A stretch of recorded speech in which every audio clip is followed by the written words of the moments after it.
Kayo po ay nanonood sa UCF TV. Praise the Lord! Sama-sama natin ipalakpak ang ating mga kamay.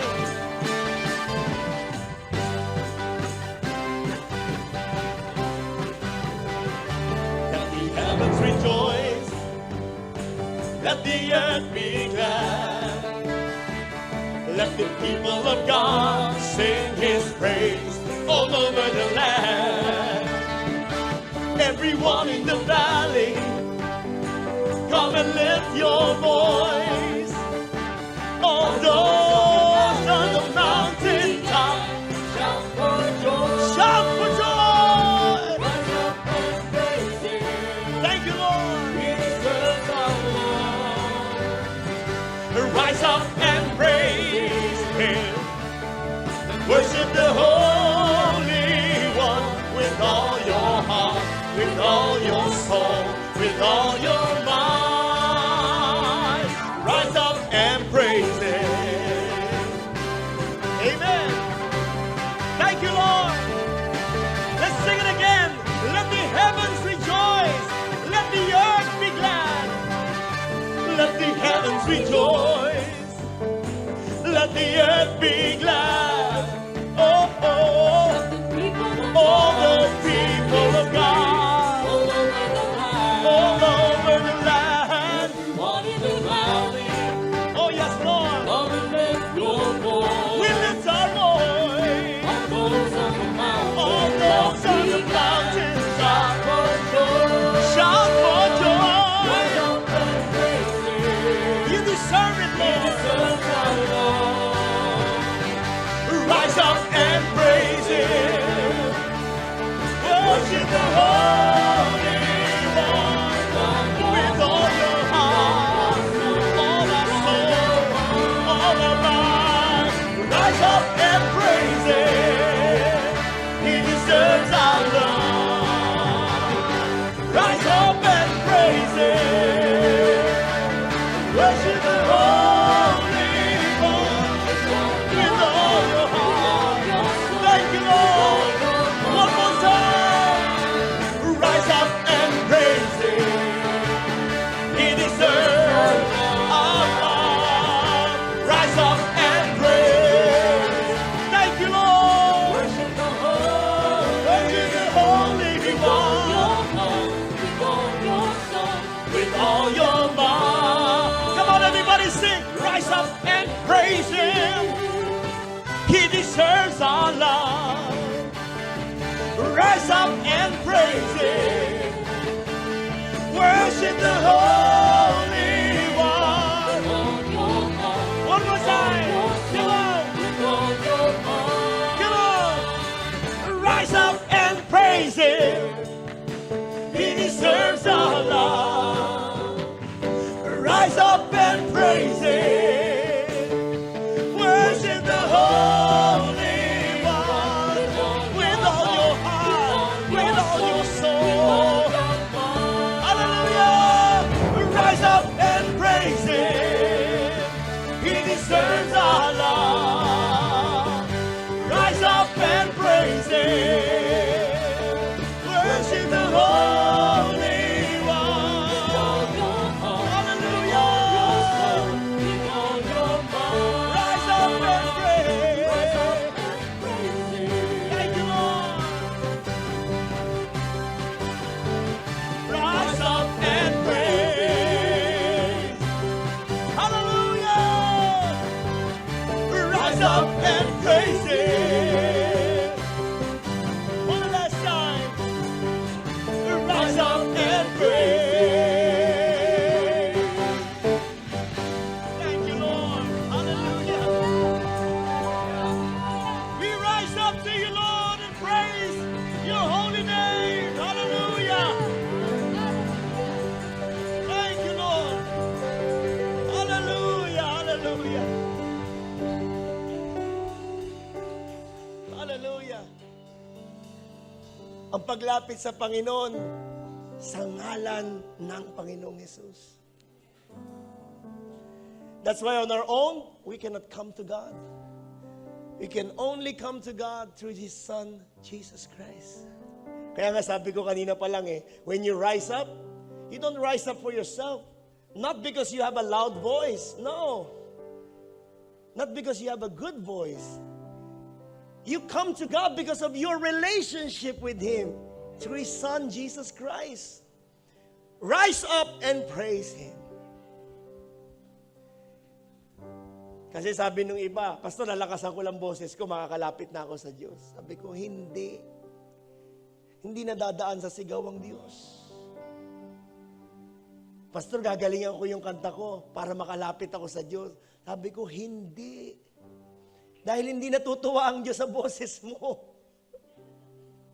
Marami siya mga anghel doon na mas magagaling pang kumanta sa'yo. Kung bakit tayo nakakalapit sa Kanya? Dahil sa Kanyang bugtong na anak na si Jesus. Huwag mo iiwan si Jesus, kapatid. Kaya nga bago ko magsimula, pinaliwanag ko muna. Kasi bakit? Napupunta tayo sa tinatawag na rakrakan. Napupunta tayo sa tinatawag na performance. Tingnan mo yung katabi mo. Sa club ka na lang pumunta kung yun pala ang gusto mo. Sa concert ka pumunta kung yun ang gusto mo. Kasi dito, ang gusto natin, parangalan ng Diyos. Hindi to rakrakan at hindi rin to concert. Ito ay papuri ng mga anak ng Diyos. That's why I take my time. Whenever I begin, I try to explain and remind children of God, what is the right way of coming to God? The right way is through His Son, Jesus Christ. The way, the truth, and the life. Lumapit tayo ngayon sa Panginoon. Magpasalamat tayo sa habag ng Diyos sa ating mga buhay.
Great is your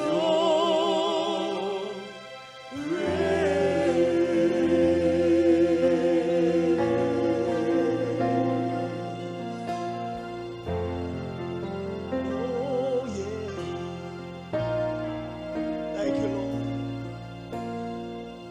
Let's lift our hands to God.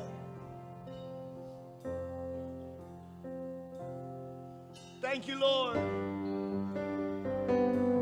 Your mercy covers us, Lord. Your blood, the grace. Thank you, Lord. Thank you, Lord. Washed by the blood of the Lamb. Oh, you did not wait. You did not wait for me to draw near to you, but you clothe yourself in frail humanity. Oh, Jesus. You did not wait for me to cry out to you, but you let me hear your voice calling me. Yes, Lord, and I'm forever. We are grateful, Lord, for your grace and mercy. I'm forever grateful for your love.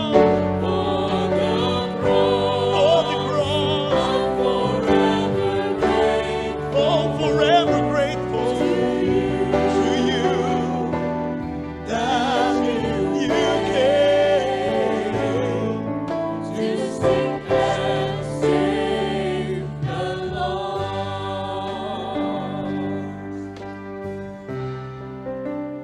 Sing it again.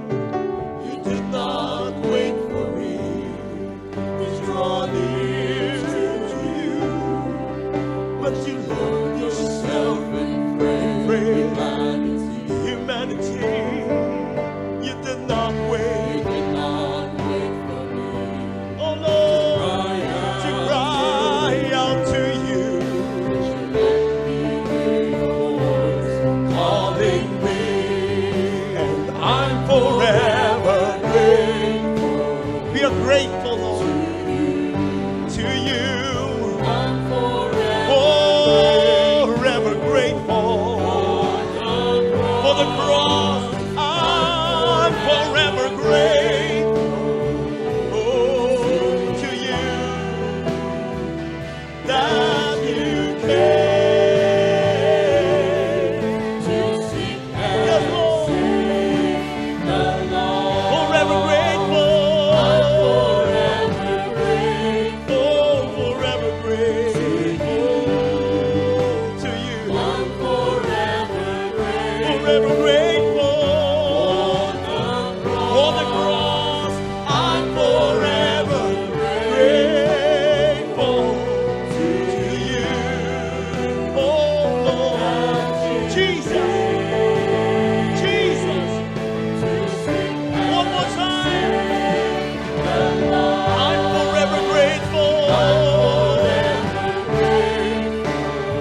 is our prayer. Draw me close to you. Never let me go.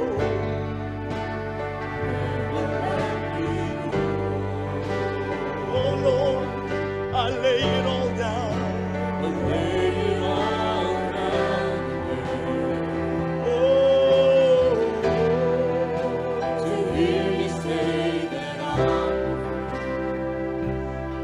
oh, you are my desire. No one else.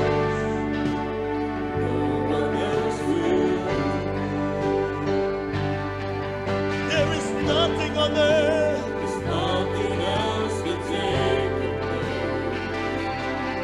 And to feel the warmth of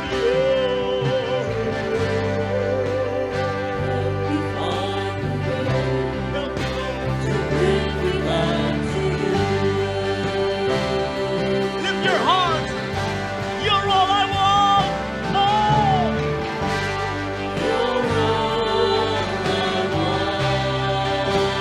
You are all I want.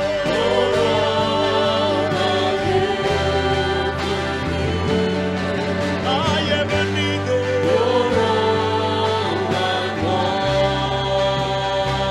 Help me. You're all I want. Oh,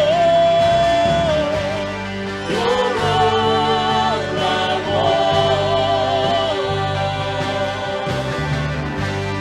You're all I ever needed. You're all I want. Help me know you. You're all I want. You're all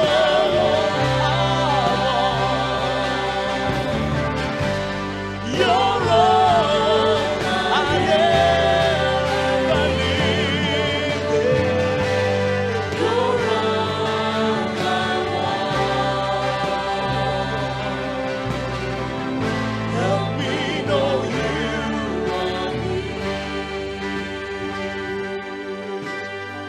Come to God.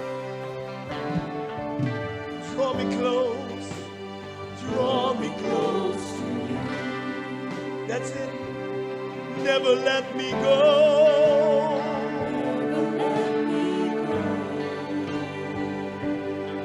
Oh, I lay it all down.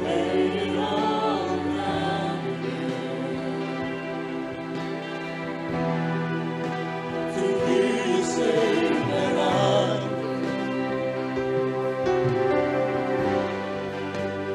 you are my desire. No one else will do.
Just between you and God.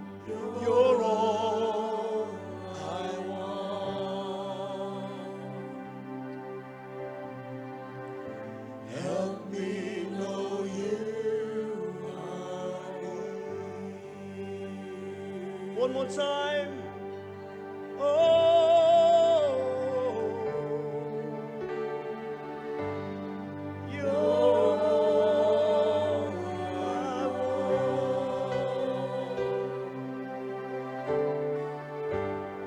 You're all I ever needed. You're all I want. Help me know you are near.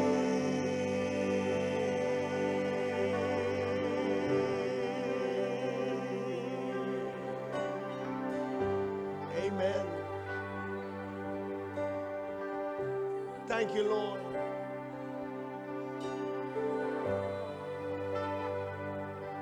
Our help in every kinds of trouble, our refuge in every storm in life, the rock of our salvation, our deliverer, God Almighty, a strong fortress, a tower.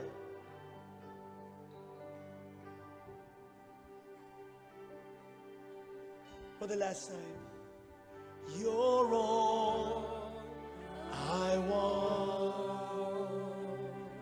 Between you and God, you're all I ever needed. You're all I want.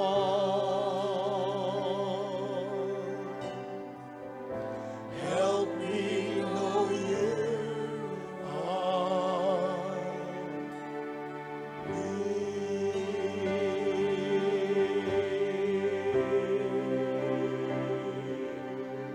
Amen. Amen.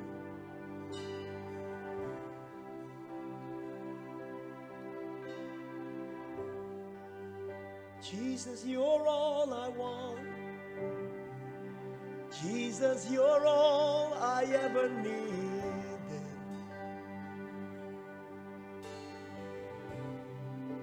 You are all that I want, Lord. We desire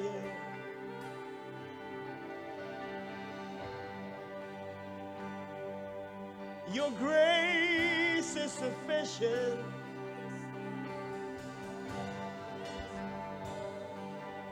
It is made perfect when we are weak.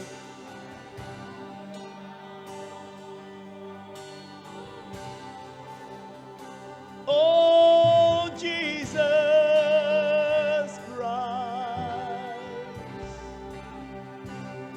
you're all that I need.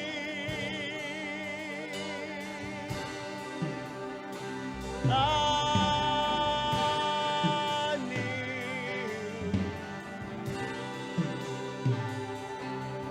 all that I need. Come to the Father. Amen.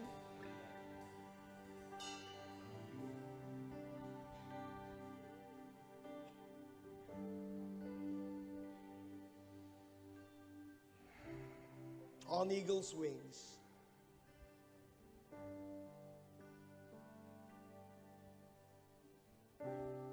The Word of God says, under the shadow of thy wings. Let's wait upon the Lord. His Word says, those who wait upon the Lord shall renew their strength. They shall mount their wings as eagles. They shall run, not grow weary, and walk, they will not faint. Let your heart sing for the Lord. Let your heart yearn for Him, longing and worship.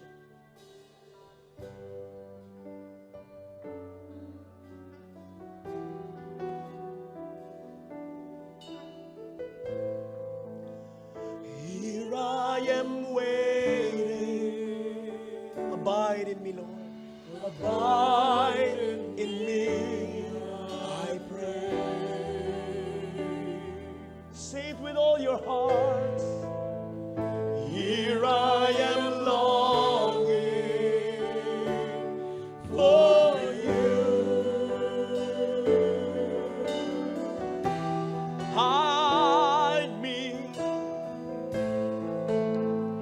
Hide me in your love.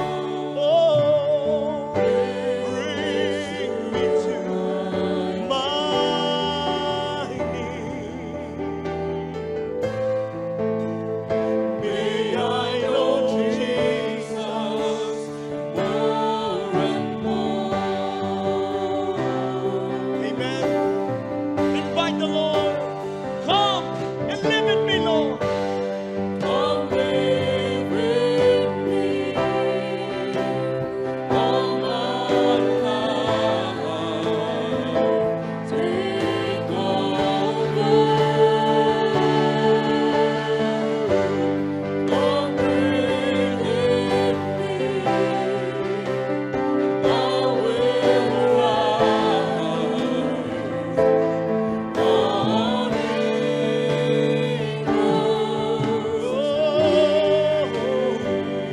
yes, Lord. Sing it again. Here I am waiting. Abide in me, I pray. Here I am longing for you.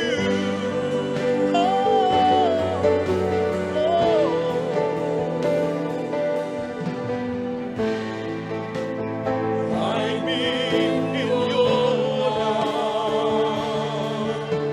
Bring me to my knees. May I know Jesus more and more.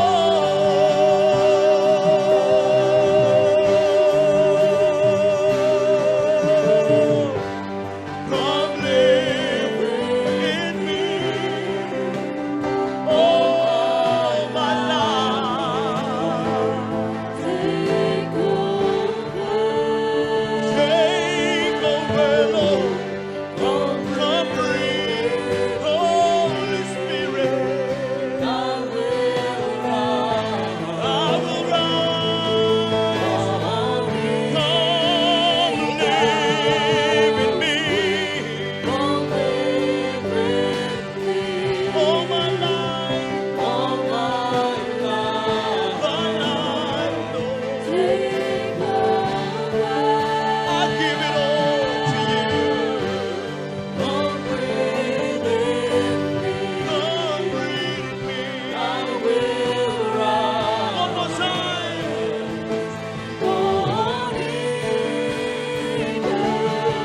Hallelujah. Come live in me. All my life. Take over. Come breathe in me. I will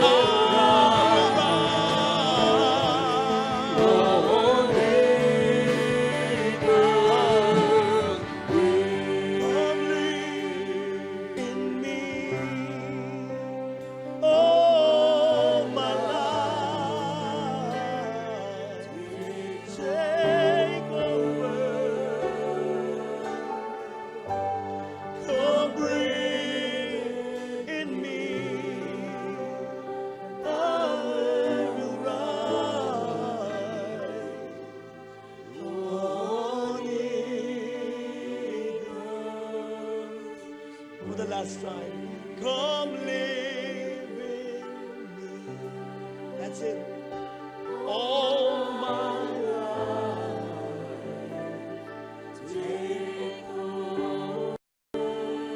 That's the prayer of our hearts, Lord. Come breathe in me. I will rise on eagle's wings.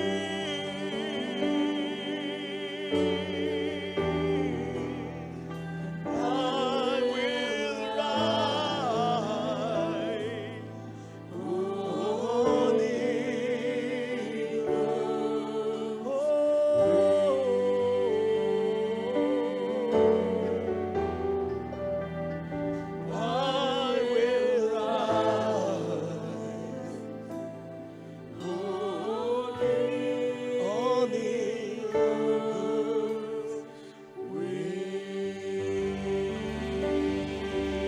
Let's give a clap offering to the Lord. Hallelujah.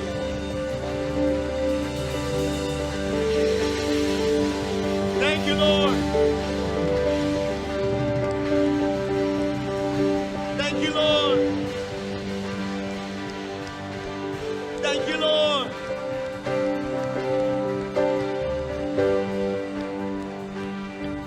Thank you, Lord. Amen. Praise God. Okay, so may I request everyone to please open your Bible in the book of Romans, chapter 9, verses 10 to 13. I'll be reading from the New King James Version. Verse 10. And not only this, but when Rebekah also had conceived by one man, even by our father Isaac, for the children not yet being born, not having done any good or evil, that the purpose of God according to election might stand, not of works, but of him who calls. It was said to her, the older shall serve the younger. As is written, Jacob I have loved, but Esau I have hated. Praise the Lord, the word of God. Let us all pray. Heavenly Father, we thank you so much for your goodness.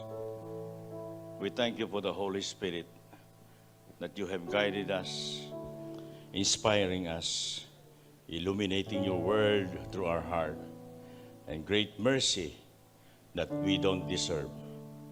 Thank you for your goodness. We pray that you continue to bring our destiny to give glory to your kingdom and your purpose in life. In our life, we ask this in Jesus' name. Lahat po ng anak ng Diyos magsabi ng Amen. Parang mahina kayo mag-Amen. Hallelujah. So, let us all be seated. Hindi naman last Sunday, Amen? So, today, we will be opening another windows in our heart that we don't usually hear this kind of topic. Now, I pray that this will open your heart and come to the point of realization of who we are in Christ. Ulitin ko pakinggan nyo mabuti to kasi hindi ko kayo kayang dalhin sa langit Meron tayong Diyos na gagawa nun kung maiintindihan mo ngayong umaga. The reason why you came this morning, I think, and I pray probably God has a purpose in your life. The reason why you are not here, maybe God does not have any purpose in your life. The reason why you're not here. Now, a very specific topic in scriptures that has been said long ago, and the very predestination of God to each one of us, that we may understand the very purpose of God in your life.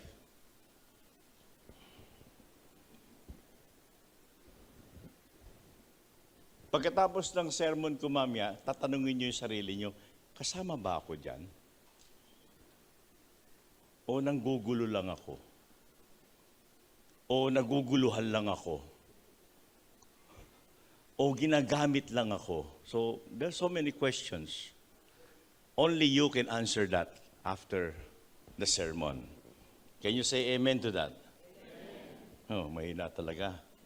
Hindi naman tayo pang last Sunday, ano? Now, we're a topic about double predestination.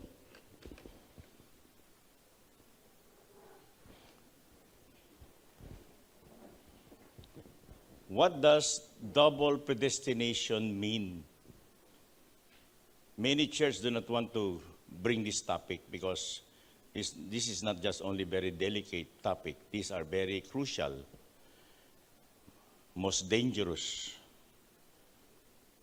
but truthful in essence. Now, in Romans chapter 9, even from the beginning of time, the evidence of double predestination is seen, nakikita, no? Nakikita. Okay ba yung English tapos magtatagalog? Minsan mahirap ka na magtagalog, amen? Oo, so pipilitin, no? Sisikapin ni Pastor, may English, may Tagalog. Chinese gusto nyo? Sige, okay. Minsan may Bisaya din. Sabi niya dito, and not only this, during that crucial time, that the book of Romans was explaining explicitly to give understanding to people. When even Rebecca, well, he was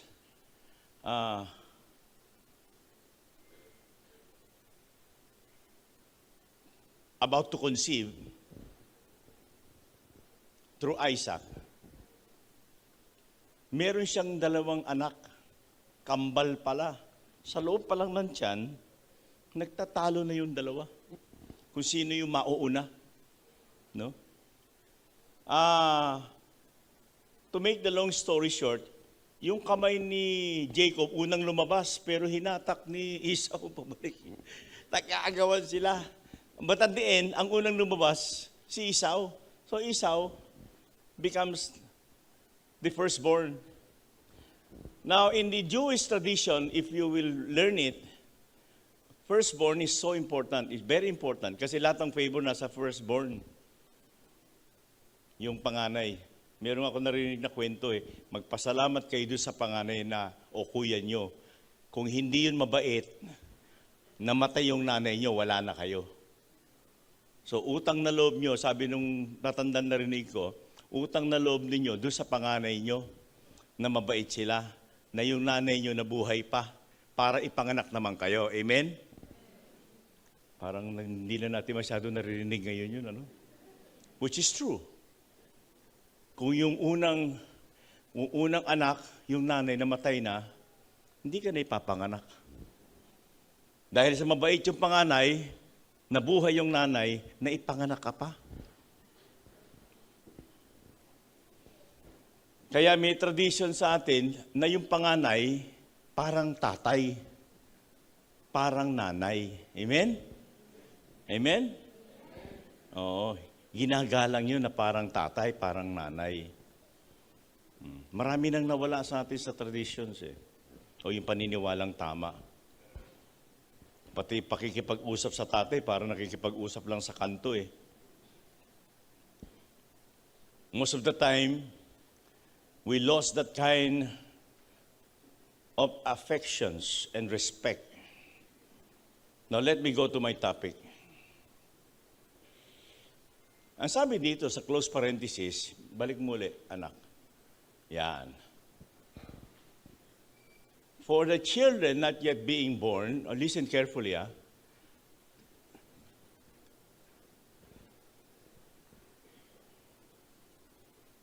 Because I'm not a teacher, I'm with theologians. Teachers are different from theologians. We speak differently. We understand the Bible differently. And then you listen carefully. It says, for the children not yet being born, not having done any good or evil, that the purpose of God according to election might stand, Not of works, but of him who calls. I want you to underline the word calls. Then it was said to her, the older shall serve the younger. As it is written, Jacob I love, but Esau I hate. Now, many of us will just think differently. Bakit ganun? Pareho namang anak yun. Bakit?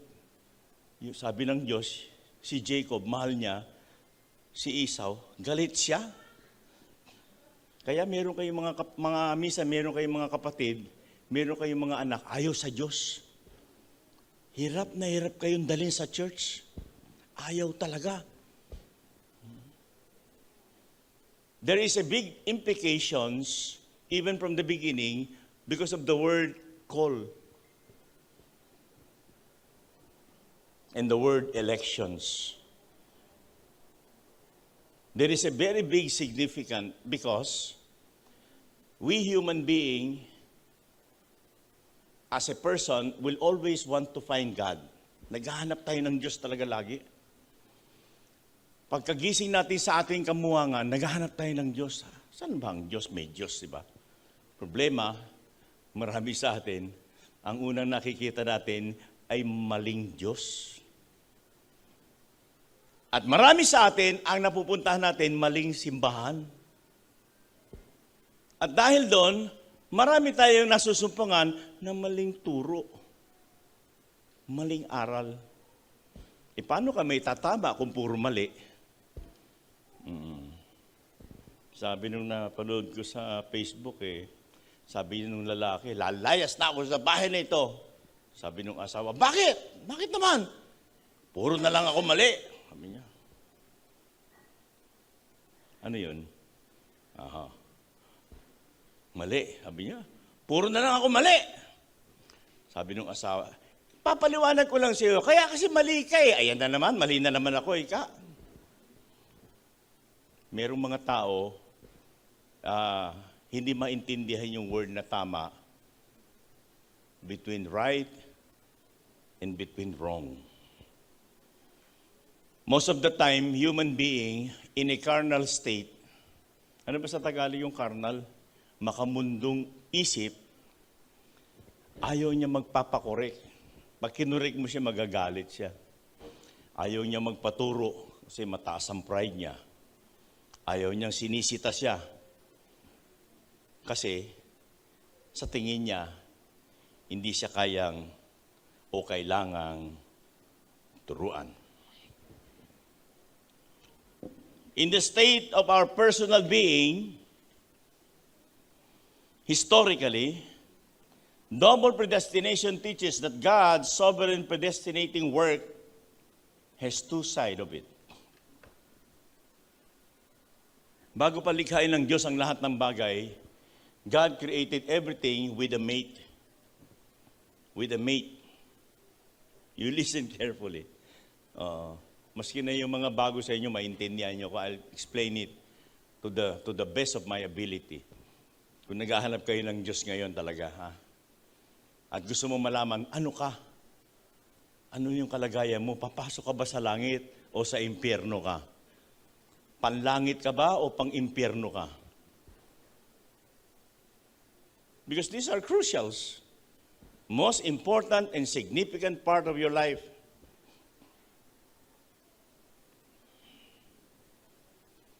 There are only two to choose.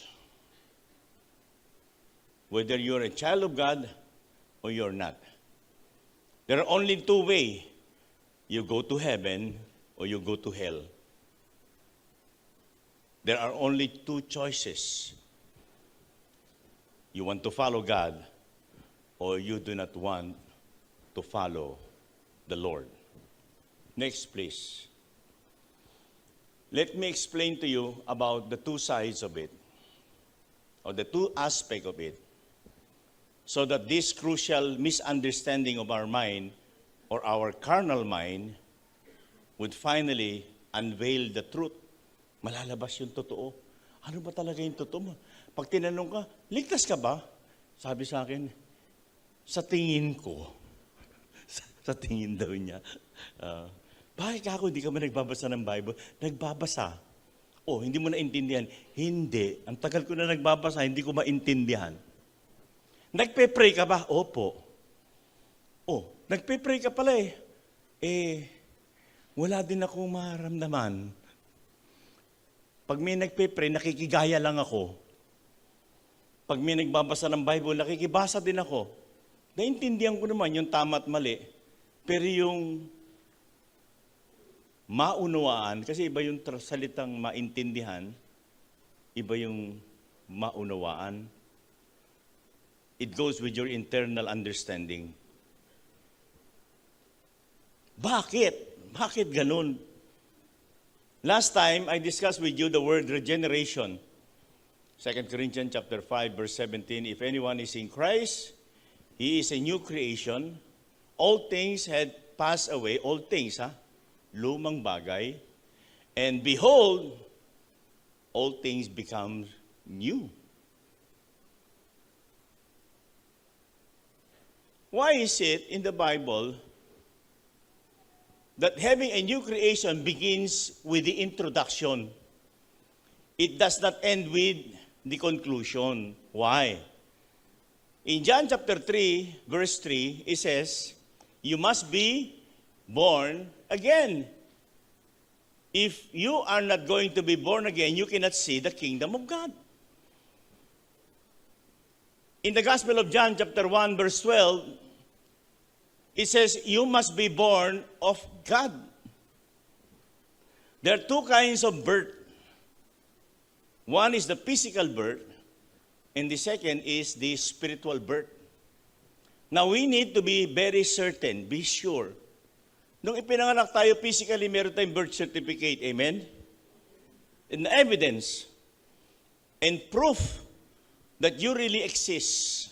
May pangalan ka, meron ka certificate. Ito, ang birth certificate ko. Meron pa yang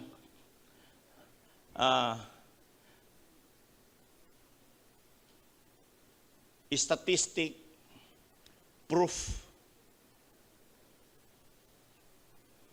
Now, how is it that we would be sure that we are born in spirit? Paano natin malalaman na ipinanganak tayo sa Diyos? Sabi nung isa sa akin, Pastor, kasi nag-church ako linggo-linggo. Oh, saan mo nabasa sa Bible yan? Pag nag-church ka linggo-linggo, ipinanganak ka sa Diyos. Naniniwala ako sa Diyos. Oh, saan mo na? Basa sa Biblia yan. Kasi naniniwala. Hindi mo ba alam si Satanas naniniwala din? Nanginginig pa. Ikaw nga, hindi ka nanginginig eh. Si Satanas nanginginig. Hello? If some of you would be good enough, then you take note. You take note very carefully. Because this is a matter of your life. Your destiny, your future. In understanding, these are so important. To follow through. An elected person is a chosen people of God. He was chosen by God. Many, many years ago, I tried to find God. Hinahanap ko ang Diyos. Nagpipilit ako maghanap sa Diyos. Ang dami kong relihiyon na napuntahan. Ang dami kong mga kultong nasamahan. Pati nga albularyo, pinagtsatsagaan ko, hoping that I could find God. No? Even the scientific Christian, I joined them. I practice yoga for some times. Sad to say, lahat sila pag nag-meditate, nakakaalis, ako hindi. And I begin to ask question, why? 10 kami, siyam umaalis, ako hindi. Pambira, ano ba nangyayari sa akin? And after they came back, they're telling stories. Inggit na inggit talaga ako. Sabi ko, bakit ganun, Lord? Ano ba ito? I tried to find God in some area. I joined some spiritists, the albularios. I even have some friend like Mangkukulam during my time. Gusto ko silang kaibiganin kasi naghahanap ako sa Diyos. Gusto ko talagang malaman. By the way, I'm just 15 years old that time. Going to 16 years old But I was looking for God. I'm hungry for God. Yung pastor namin doon, pag nag-sermon, binabasa lang eh. Wala kang maramdaman. Kumbaga sa sinigang, walang asin. Nakainom na kayo ng sinigang na walang asin? Maasim lang, pero walang asin. It doesn't taste good. That's the reason why a guy like me was looking for God. I tried to get out of my church, trying to find God. Hello. Pagkatapos mag-sermon, naninigarilyo yun. Tapos naglalasing yun. Hello. Minsan ganun din tayo, di ba? Pagkatapos ng church, ano-ano din yung ginagawa natin eh. Sa church lang tayo mabait. Amen? Hello ba? Na-offend yata kayo ah. Pagkaharap mo yung, ako ilang beses ako nakakahuli. Pag nakasalubong ko, kinakain yung sigarilyo, sabi ko, oy, iluwa mo yung mamamatay ka dyan. Hindi ako magagalit sa'yo. Amen? Praise the Lord. Born again daw siya, pero naninigarilyo.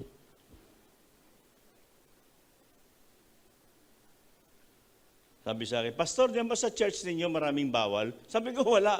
Lahat pwede. Lahat pwede. Sapagkat sa Diyos, ang nag-ahanap sa Diyos, you're all welcome. But one thing that we need to know and to understand, it is not you. It is God that makes the difference. Even from the beginning of time, you listen carefully, tape mo na, bigyan mo sila ha, pagkatapos ko ng sermon. Even in the beginning of time, it is God who chose His people. When God called Noah, it is God. Noah never find God, but God found Noah. And he said, Noah, sabi ni Noah, what it is, God? Nokia yata yung gamit ni Noah nun. Kaya medyo malinaw. Lakas ng signal eh. Kasi wala pa masyadong interference noon. Amen? Oo. Sabi niya, nakita ko na yung mga tao sa mundo, masasama na sila. And so, God chose Noah, and God called Noah and instructed Noah to build an ark. When God called Noah, imagine that, Noah was 500 years old. Praise the Lord, 500. Tayo dito, pag nakaisandaan ka na, para ka na si Enrile. Siya 500.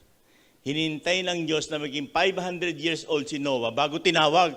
Tapos ang sinabi pa, gawa mo ko ng daong nga. Grabe, shipyard, malalaking barko. Tapos ang isa nakakatuwa, pinagawa siya ng barko, ng daungan, sa tuktok ng bundok.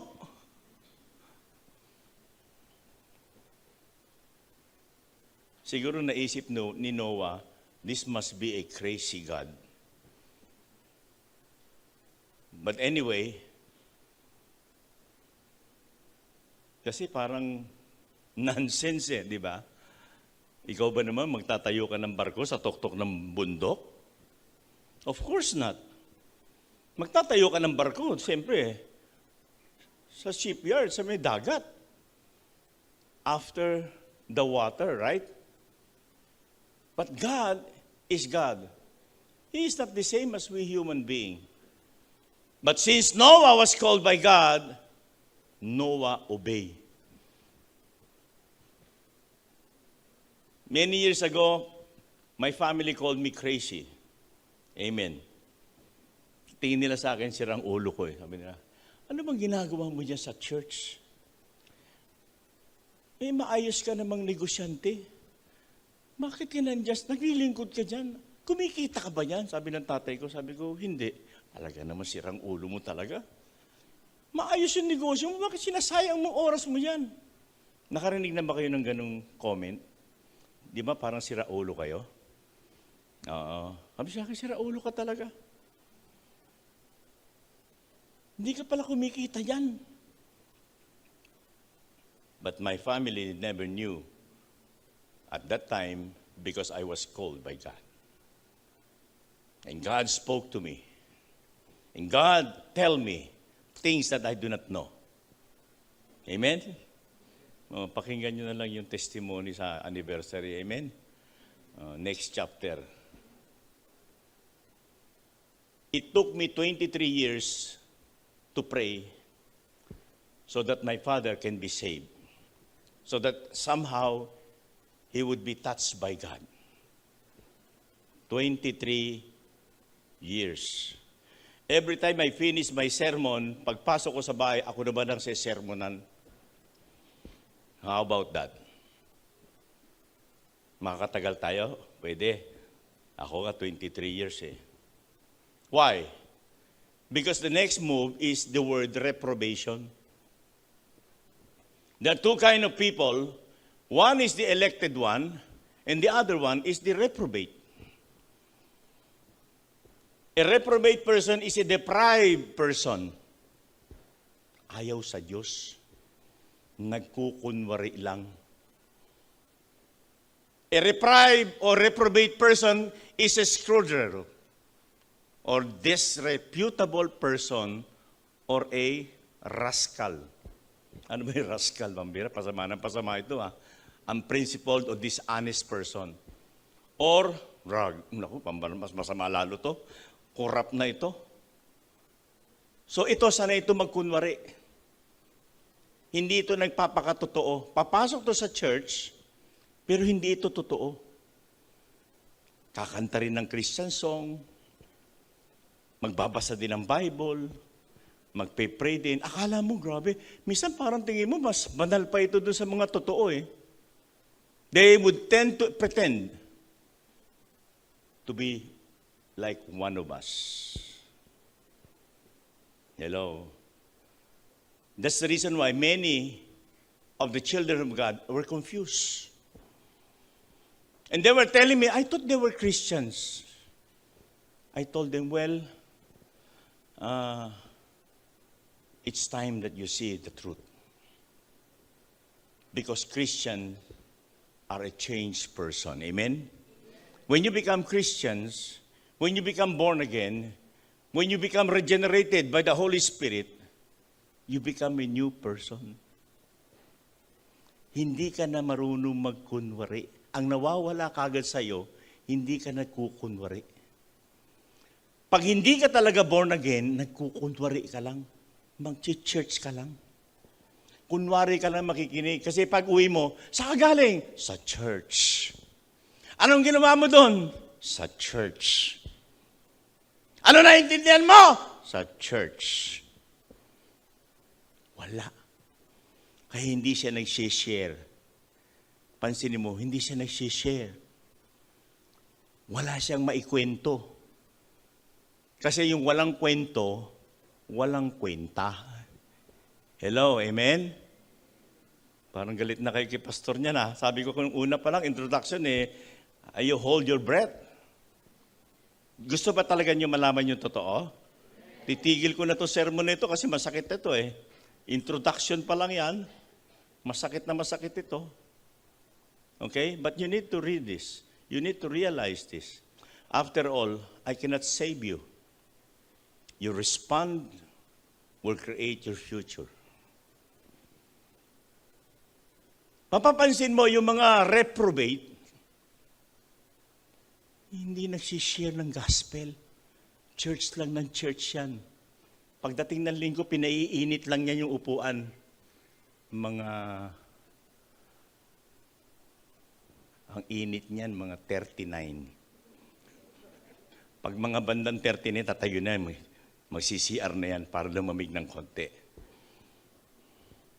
Mapapansin mo yung characteristic nila, they are just Sunday Christians. They pretend to know God, but in reality, they do not. They have no time to share the word. And they have so many alibis. O bakit di ka nag-church? Kasi may ginawa ako eh. Kasi may pinuntahan ako. Oh, bakit hindi ka Nag-participate sa gawain. Kasi may barkada ako eh. O kailan ka nagpupunta sa church? Pag may time. Hello? Kaya ang Diyos sa kanila, pag may time. Pag walang time, wala talaga. Sorry ka na lang. Reprobation person is a person who are destined to be in big trouble. Let me go to my introduction now. Next, please. Double predestination initially reject universalism. Why? Because it teaches that God, in His sovereign grace, save His elect. And those who are not numbered on the elect are numbered among the reprobates. Those who are not saved. Dalawa lang. Either you are saved or you are not saved. Either you are elected or you're reprobate. Sabi sa akin, Pastor, ang hirap sharean yun. Sabi ko, you need to analyze certain things. I have been in the church for more than 40 years. Wala akong pinilit sa simbahan. Wala. Wala din akong tinakot dito para mag-church lang. Wala din akong kinumbinsi. Because I was called by God to witness by my own the true reality of Christ's followers. People who believe in universalism, ano pastor yun, universalism? Ibig sabihin yan, yun yung mga tao na naniniwala lahat daw tayo maliligtas. Yun yung mga taong naniniwala o yung simbahan na ang Diyos daw ay pag-ibig. So, since ang Diyos daw ay pag-ibig, hindi daw mapayag ang Diyos na may mapunta sa impyerno. At kung sakaling namatay ka na, naniniwala yung simbahan, ipapag-pray ka lang ng 40 days, aakit ka na raw sa purgatorio.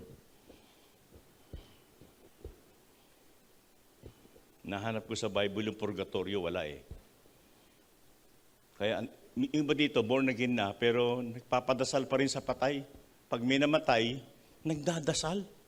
Samantalang sa Hebrew chapter 9 verse 27, it says that it is appointed unto men once to die, and after that, the judgment.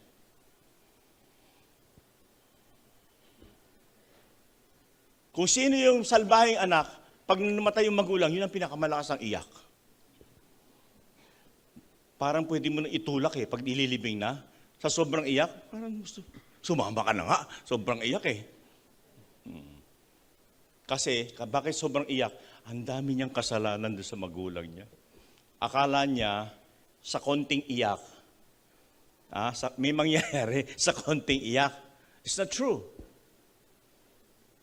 Through time and memorial, we have different doctrines that we have received, especially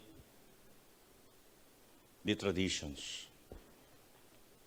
Go next, please.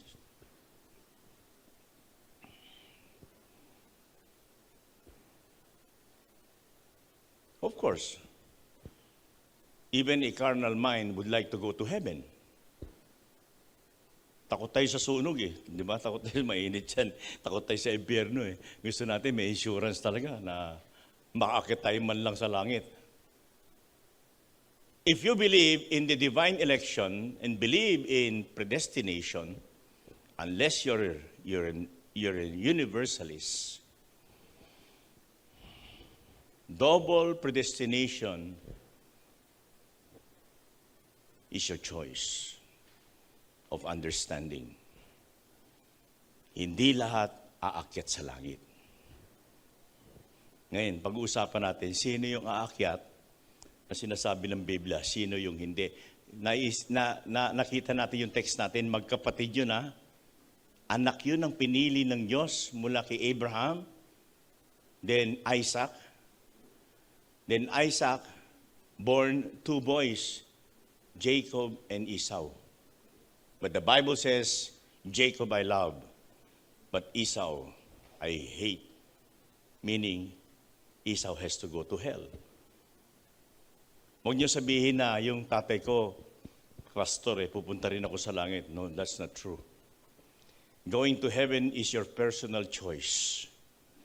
Going to heaven is a point of God's elections. If you are not elected by God, then you are called reprobate by the Bible. Next, please. The non-elect is distinguished from the elect. Mayroon silang distinction. Pansin nyo na ang isang uri ng kawan, ng hayop, ang pwede magsama talaga, na iisa lang ang pastor, yung kambing tsaka tupa. Pansinin nyo, yung tupa, pwede sila magsama ng kambing. Pero ang kanilang pastor, isa lang. Very unique yung hayop na yun. Haluan mo ng aso yung manok. Ubus yung manok mo.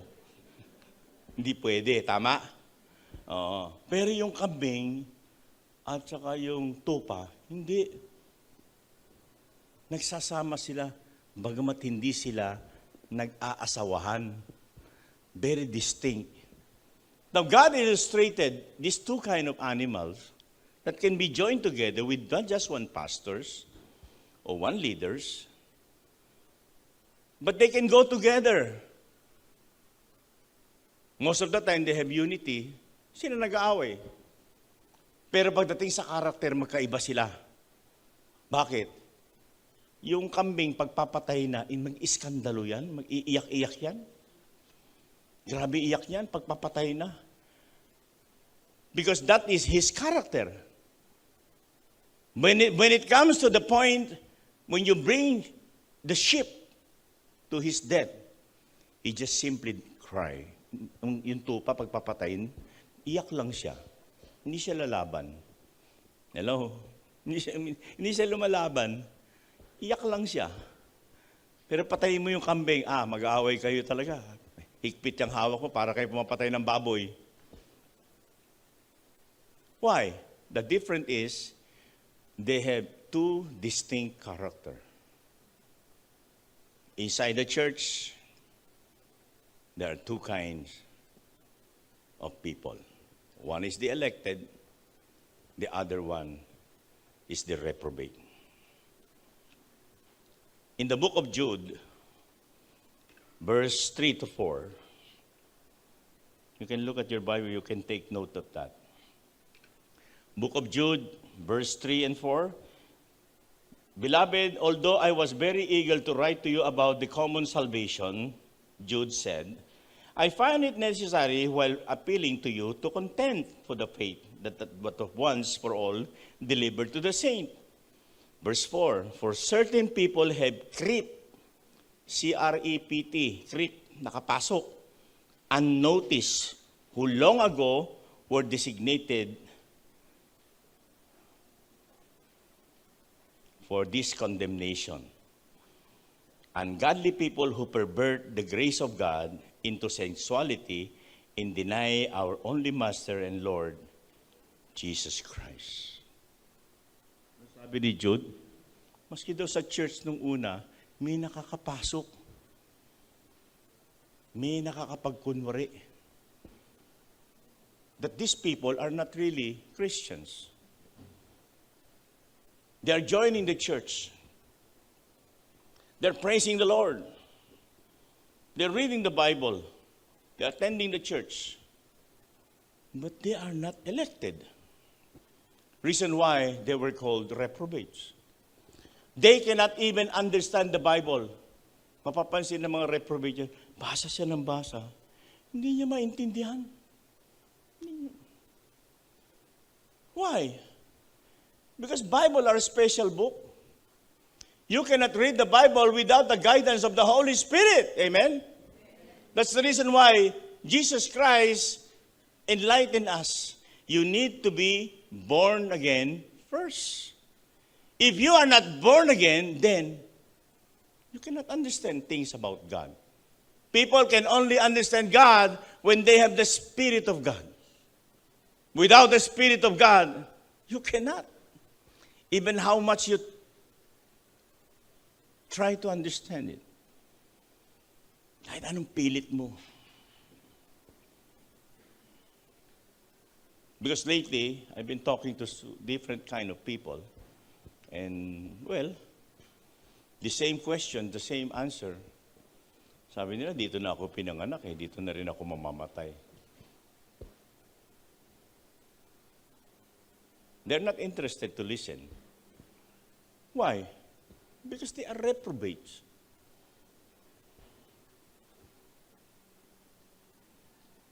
Reprobates need prayer. And all of us, somehow, has somebody in our family that are reprobates. Kahit anong pilit mo dyan, ayaw sa Diyos niyan. Magagalit pa sa'yo yan. That's the reason why you need to pray for them. Only prayer of the righteous can prevail much. Only the prayer of the righteous that God listen. Only the prayer of the person who were elected is so important. A prayer of reprobates is none of it. Kahit anong panalangin ng isang reprobates, hindi pakikinggan ng Diyos. Because God only listen to the elect. Can you say amen on that? Let's go back. The non-elect is distinguished from elect, which historically had been called a symmetrical view of election. Symmetrical means it has two sides. Next, please. Pasensya na kayo maybe some language are not so understood properly. But this is how it goes. In the case of elect, God intervenes in their lives and creates faith in their hearts through the power of regeneration, activated by God, the Holy Spirit. Kung kayo po ay talagang tinawag ng Diyos, it will come to the point of time that God will call you. What does it mean? God will intervene. And God will create in your lives faith in your heart through the power of regeneration. Because you're going to receive the Holy Spirit. In the Gospel of John, chapter 16, you can read it later on. Sabi ni Jesus, I need to go. If I do not go, I cannot send the Holy Spirit. But if I go, then I will send the Holy Spirit. He will teach you. The Holy Spirit will teach you. The Holy Spirit will illuminate the Word. The Holy Spirit will convict your heart. Kaya, nung na-born again ka, bakit parang sensitive ka na sa kasalanan? Nung hindi ka pa born again, bira-bira lang, no? Bira-bira lang. Tago-tago lang. Kunwari lang. Pag nagbasa tayo ng Bible, kasi hindi natin maintindihan eh. Hindi nagsisink in. Kasi hindi ka born again. Because the Spirit of God of regeneration is not visible in our lives during that time. It has to be activated by God, the Holy Spirit. Unless it is activated by God, the Holy Spirit, then no way that we can understand God's Word. Sabi ng book of Isaiah, tumingin man kayo ng tumingin, hindi niyo makikita. Makinig man kayo ng makinig, hindi niyo maintindihan, sapagkat pinapurol ang isip niyo. That's what the Bible says. So many people will try to read the Bible and pretend to understand it. But in true reality, understanding the Word of God is very simple. If the Word of God is being practiced in your life. If the Word of God is not practiced, then huwag naman nating lokohin yung sarili natin. You're not a Christian. You're not elected. You're a reprobate. Knowing to being a reprobate is good.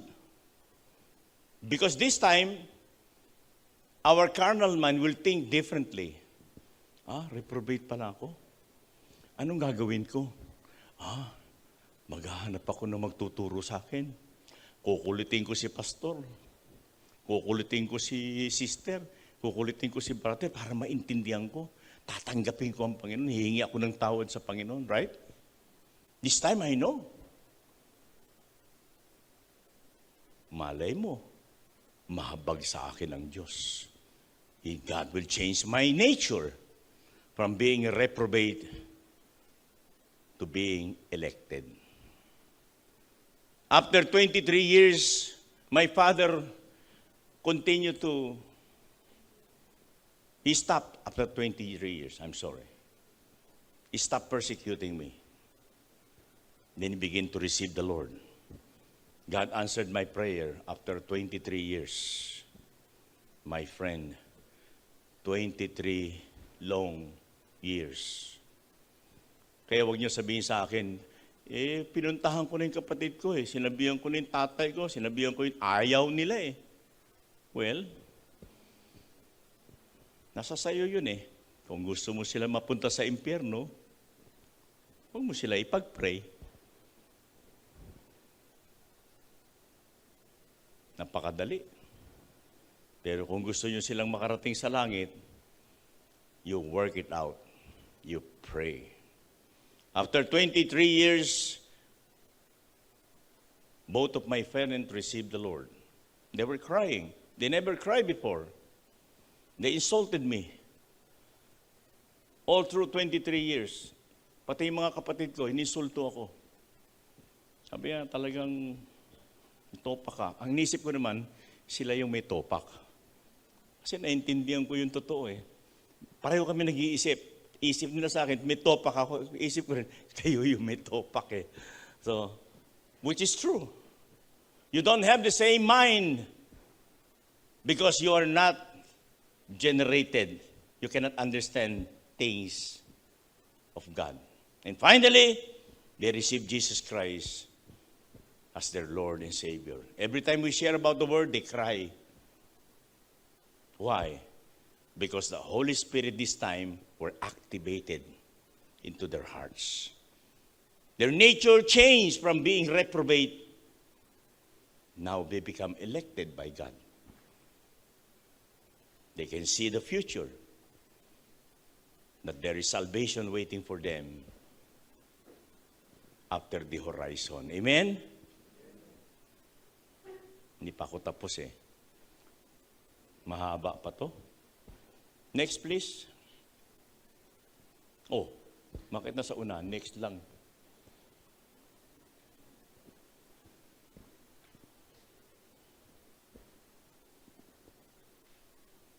Yung una, di ba?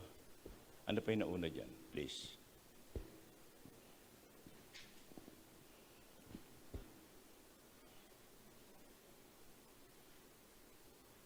Marami kasi nagtatanong, sabi nila, ganun ba, Pastor? Siyempre yung reprobate, hindi naman nakikialam ang Diyos dyan. Hindi, nakikialam ang Diyos dyan.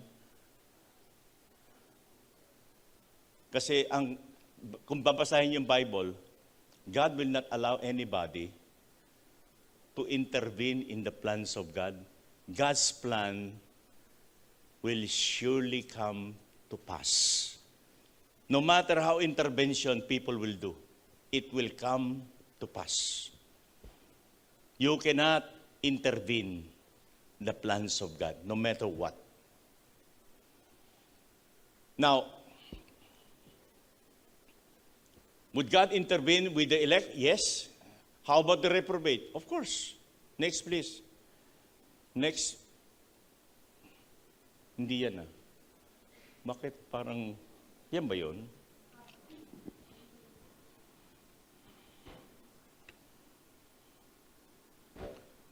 In the case, sabi niya eh. No? After the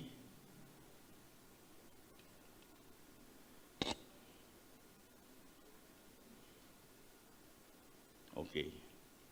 Please, in the case. Okay. All right. In the case of God, in the case of reprobate, also intervene. God intervene also in their life. Paano nag-i-intervene ng Diyos sa puso nila?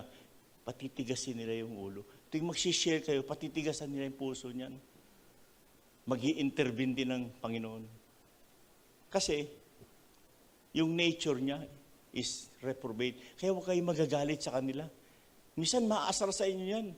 Ano-ano sasabihin sa inyo yan? It's not because of anything else, because they are reprobates. God, the Holy Spirit, will also harden their hearts. He will create in some sort of evil in their souls. And in conclusion, to make sure they do not repent and come to faith. And last year, I got a phone call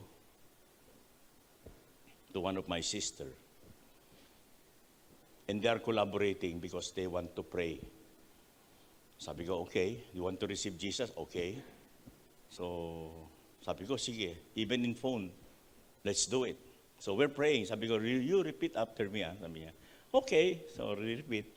Sabi ko, we pray. We started to pray, Lord Jesus. Pagdating namin sa istansa, doon sa section na patawarin mo ko sa lahat ng aking kasalanan. Sabi niya, wala naman akong kasalanan at tumigil mag-pray. Sagot sa akin, wala naman akong kasalanan. Wala naman akong ginawang masama. So, narinig ko sa phone, nag-a-argue sila ng isang kapatid ko, sabihin mo na lang, tanggapin mo na lang. So, we're some sort of confusion. She do not want to receive Jesus Christ after that. She stopped. That was my sister. I cannot even do anything. And after a month, she suffered a very severe sickness. She had an amnesia. She cannot remember anything. The question is now, how can she receive Jesus now? She cannot. Hello? The reason why the Bible will always remind us, salvation is always now. Salvation is not tomorrow. It is always now. Huwag kayong magtaka kung meron kayong kapatid, magulang, o mag-anak na nagagalit sa inyo tuwing magsasalita kayo ng totoo. Tuwing magsasalita kayo ng pagmamahal sa kanila, pagmamalasakit, magagalit sila sa inyo. For a very simple reason, because they are reprobates. They will not accept any truth. Because even the Spirit of the Lord will intervene. Hindi sila papayagan na makatanggap sila. Unless you pray, unless you kneel down and pray to the Lord and ask the Lord and intervene, that the mercy and grace of God be upon them. There will be no way. Next, please.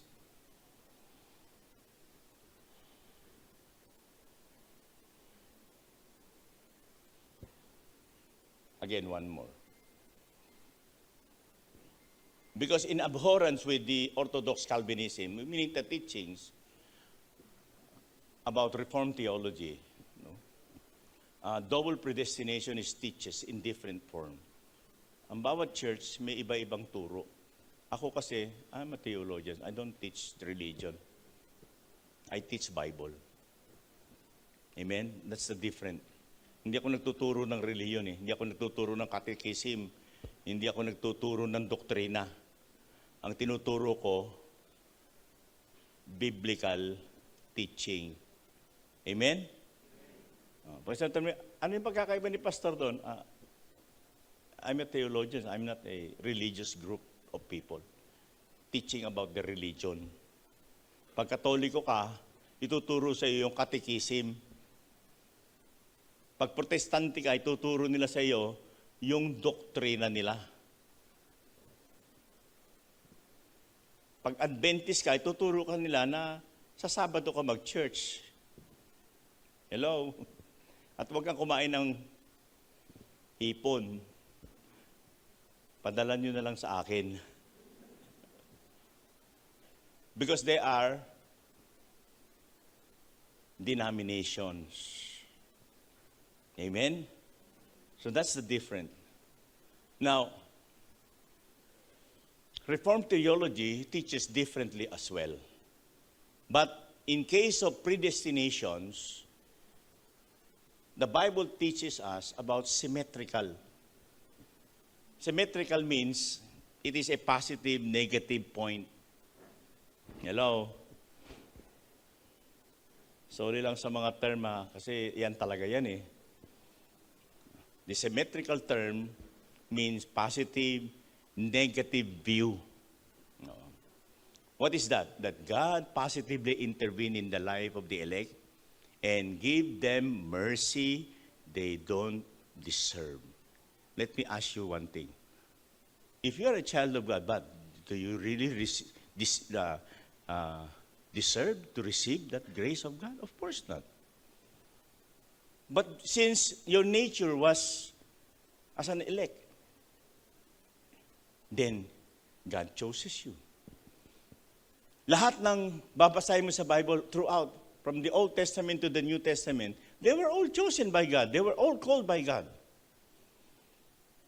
God called Noah, of course. You read that. God called Abraham. Sabi niya, Abraham, get out from your kinder, from your country, and I'm going to make you father of all faith. Amen? Lahat ng lingkod ng Diyos tinawag niya. Pagdating sa New Testament, yung mga apostles, tinawag din. Sabi niya, Peter, follow me. I'll make you fishers of men. Amen? Tinawag lahat. Kaya yung naghahanap, hindi makasumpong sa Diyos. Kailangan na tawagin ng Diyos. And all of us who are called by God have one thing in common: experiencing God. When you experience God, when the call of God is real, and the line of truth is in line with your everyday life. Tanong ko, ano bang ginagawa ng anak ng Diyos? Ano ba talagang biblical passages about people who were called by God? One thing, they follow. Nung tawagin ng Diyos si Pedro, nangingista siya. Sabi niya, Peter, follow me. Iniwan niya yung tatay niya. Yung magkakapatid, sumama kay Jesus. Crazy. Galit siguro ng tatay niya. Itong mga anak ko, sira ulo talaga. Ba't ako iniwan nang uhuli kami ng isda? Sino ba yung tumawag na yun? Si Jesus. Sino ba yun? When Matthew was in the table of collecting tax, then Jesus told Matthew, get up. Then Matthew leave his table and follow Jesus. Crazy also. Matthew, Peter, John, they are all crazy people. Amen? Logically, pag tinignan mo talaga yung mga tao, bakit nag-church yan? Mas masarap pang pumunta sa mall. Bakit nagpe-praising yung mga yan? What do they feel? What do they see? What do they get? Diba? Because you are living in a two different world. You're not the same. You were called by God. You were elected by God. Hallelujah. So God gave you mercy you don't deserve, and leave the rest of the corrupt mankind to his own devices. God will not intervene with the reprobates. Once a person is a reprobate, God will not intervene. Kaya sabi ng Panginoon I came for the lost sheep. Nabasa niyo yun? Nagpunta raw ang Panginoon para harapin yung nawawalang tupa. Hindi anak ng tupa. Amen? Nawawalang tupa. Yung mga tupang nawawala, yung mga anak ng tupa hindi nawawala, hindi hinahanap ng Diyos yan. Hindi hinahanap ng Diyos yung mga kambing. If you read your Bible very carefully, well, there are already two separate of it. God knew you. Kaya nung dating nung persecution, di ba? Sabi ni Peter, hindi ako papayag na ikaw ay hulihin nila. Sabi ni Jesus, He knew. Peter, you will deny me 3 times. Sabi ni Peter, hindi ko gagawin yan. But after a while, truly, Peter denied Jesus 3 times. Why? Because Jesus as God knew the future. He knows the future. He can see the future. Alam niya kung sino yung pupunta sa langit. Alam niya yung sino yung hindi. Kaya nga inutusan ng Diyos yung mga Christians, yung mga born again, so that you can intervene. Because if you do not intervene, they will all go to hell. Amen? Nothing more, nothing less. Next, please. He will not coerce to unbelief. So that one group get grace, the elected, the other group get justice. No one get injustice.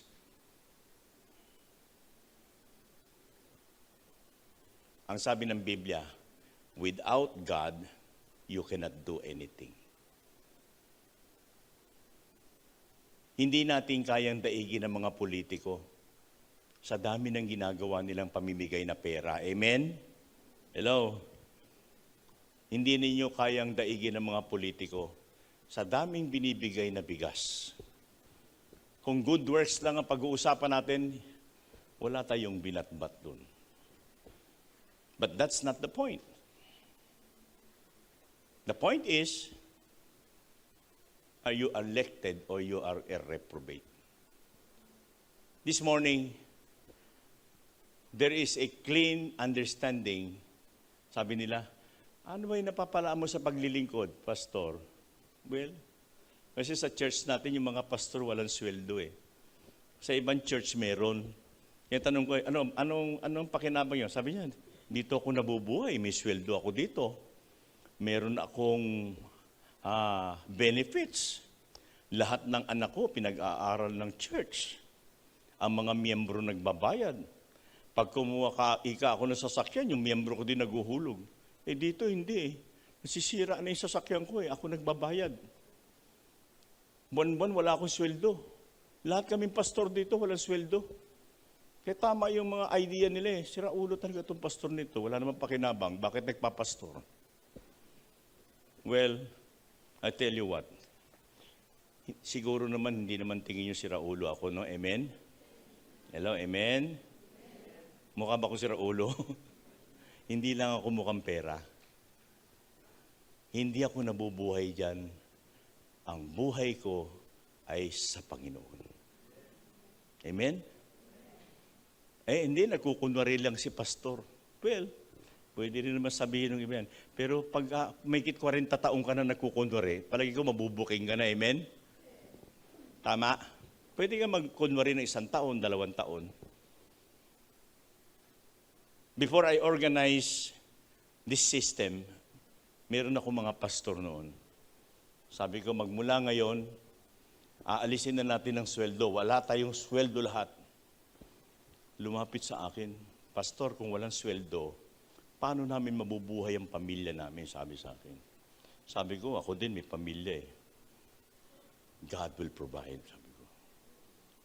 Sabi niya, kung ganon, hindi kami pwede magpastor diyan. Umalis lahat yung pastor ko. Walang natira. Hello? Nisip ko tuloy, parang mali sinabi ko parang, teka muna. Sorry. No. I really like to see their heart. Why? Because the Bible tells me so.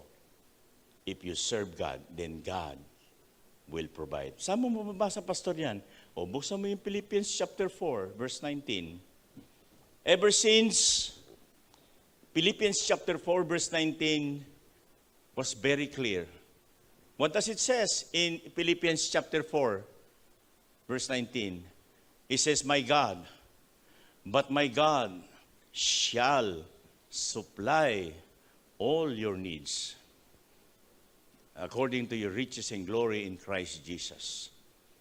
I was pastoring for more than 40 years. Hindi ako ginutom ng Diyos. Amen. Ito bang katawan nito mukhang gutom? More than 40 years, hindi ako pinagkulang ng Diyos. Sabi niya, Pastor, di ba nangungutang ka sa labas? Opo. Pag may mga project kami malalaki, may ginagawa kami malalaking project, yung pastor na nangungutang, at pag nagkamali yung pastor din na makukulong. Amen? Alam niyo ba yun? Amen? But never, hahamunin ko kayo, never, hindi ako kahit kailanman nag-miss kahit isang beses. I pay them all. I pay them interest.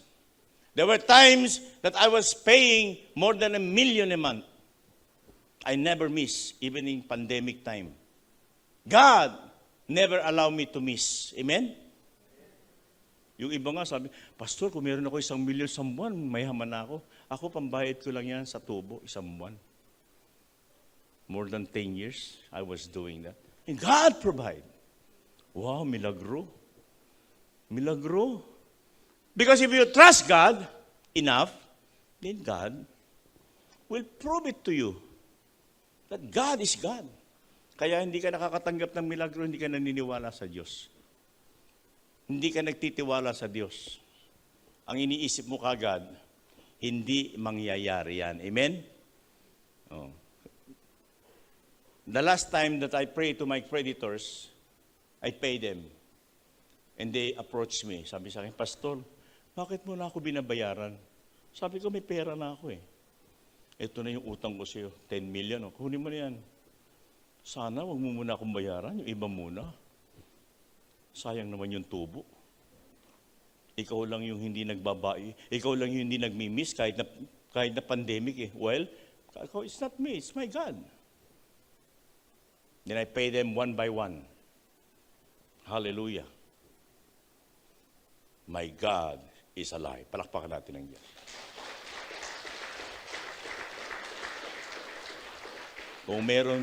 Kung meron sa inyo dito, yung mga nakikinig sa akin, kung meron sa inyo na nakautang ako, hindi ko binayaran, sabihin nyo sa akin, babayaran ko kayo ng 10 times. O meron tao dyan, sasabi, balasubas yung pastor nyo, I'll pay you 10 times. Hello, meron? Hintayin natin yung broadcast, ha? I never. My God never miss. And my God will continue to supply the needs of our church. Now, let me go back to my topic before I conclude. These are so important.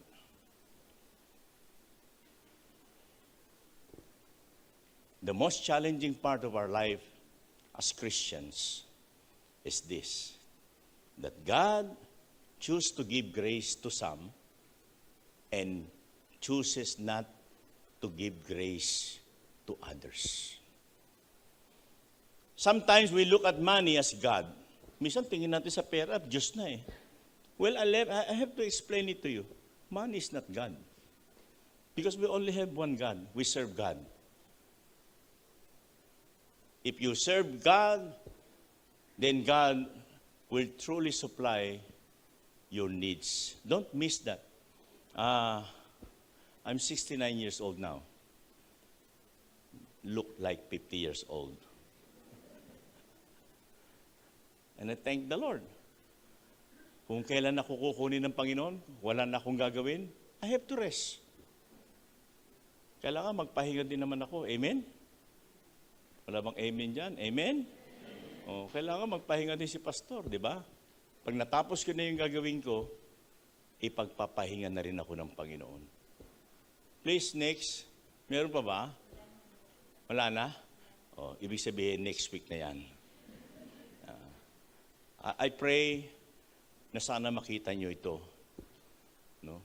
Kasi pagharap ninyo sa Panginoon, tatanungin kayo, hindi ba tinuro ni pastor yan sa inyo? Hindi ba pinaalala ni pastor yan sa inyo? Hindi ba nyo nakita yung buhay ng pastor ninyo?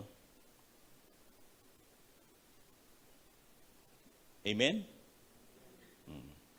So, look at it very carefully. Meron pong Diyos.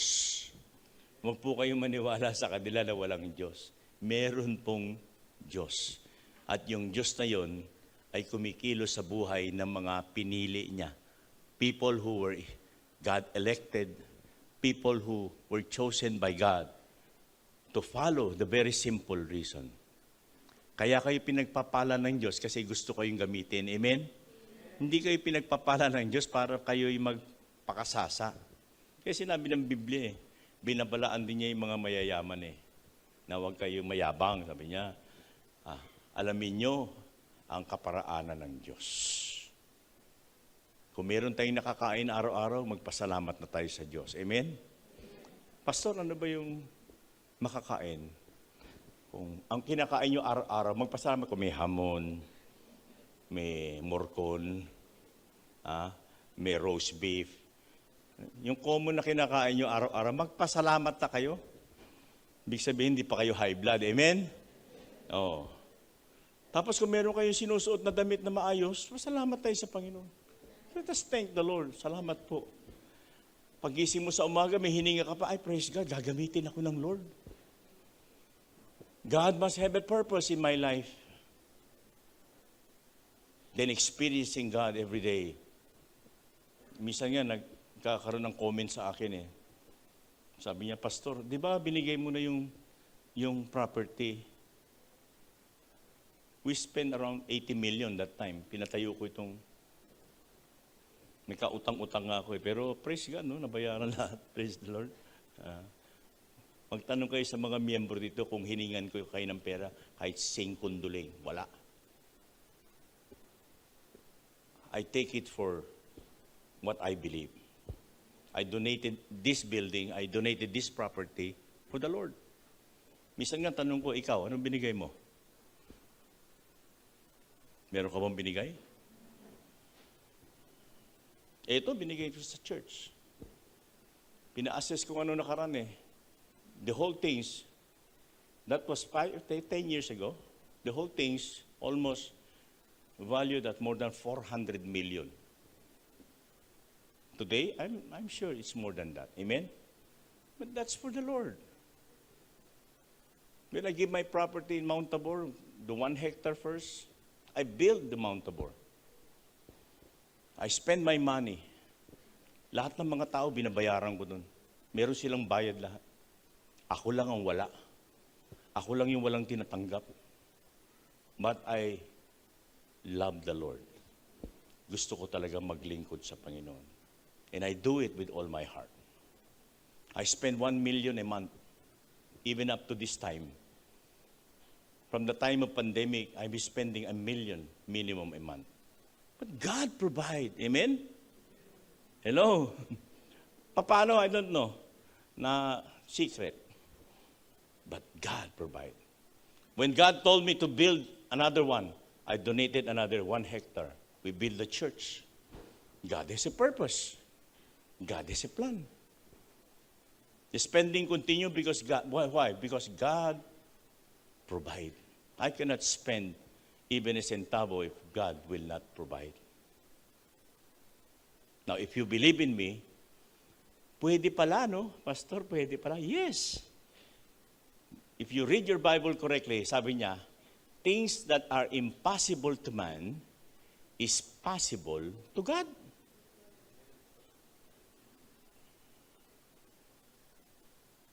Then ask and it shall be given to you.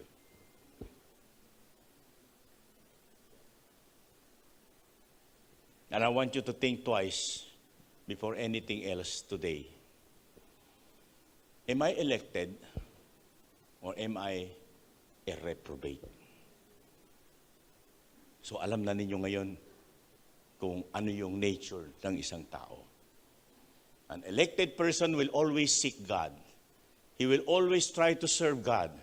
He will always try to be righteous. He loved God. He just loved God. And he loved people. Amen? Ang reprobate, makasarili yan. Ang iniisip niya lagi yung self, ako lang, kung masaya ako, basta anything na self, that's what the reprobate people think. But the people of God are different. I told them, well, this April, we're going to have a missions. We'll be spending less than $1 million for that missions. Not everybody is invited, of course. Not everybody is welcome. Only the selected few are welcome to join us and help outreach those people.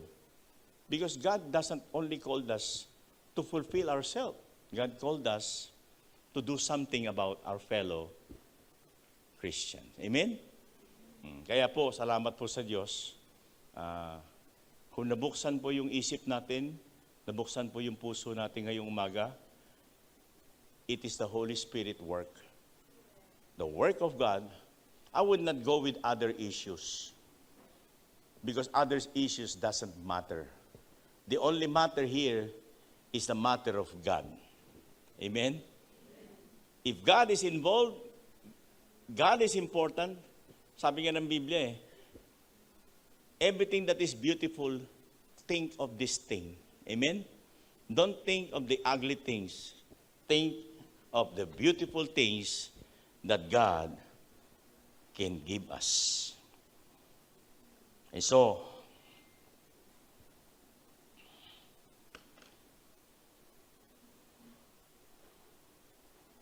lastly,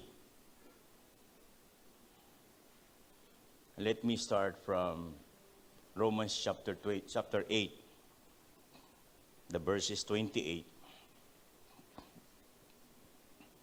And it says, pakilagay nga sa screen, 28 and 29. This would be a challenge to us today. What does it, Romans chapter 8, 28 and 29 says? And we know, the elect know, and we know that all things work together for good. Who is that? To them that love God. To them who are called according to His purpose. Verse 29, please. For whom He did foreknew, God knew it, He also did predestinate to be conformed to the image of His Son, that He might be the firstborn among the many brethren. The word predestination is there. The word call is there. The working is for the good. If we listen to the Word of God, to the Bible correctly, then pwede na tayong gamitin ng Diyos. Tumigil na rin tayo na gamitin ang Diyos. Magpagamit na tayo sa Diyos. Amen? Ulitin ko karamihan kasi sa atin ginagamit lang ang Diyos. Pag may kailangan ka sa Diyos, lalapit ka. Pag may sakit ka, lalapit ka. Pag may utang ka, lalapit ka. May utang Pag may kailangan ka, ano man kailangan, lalapit ka sa Diyos. Pag wala ka ng kailangan, sasabihin mo, tsaka na ang Diyos. Hello? But this time, let us see it more clearly. If God is with you, then who shall be against you? Serving God is the highest form of calling that any human being can receive. I thank you for listening this sermon. I hope I cannot change you. But the Word of God can. It can revive your life. It can change. Sabi ko nga, dahil sa akin, sa isang taong ordinaryong katulad ko, na naniniwala sa Diyos, maraming buhay na bago. How about lahat tayo sumunod sa Diyos? Di lalong maraming taong mababago. Amen? The more people will change, that they will see the grace of God, the goodness of God, and the promise of the Lord. May the good Lord bless you all. Palakpakan po natin ang Diyos.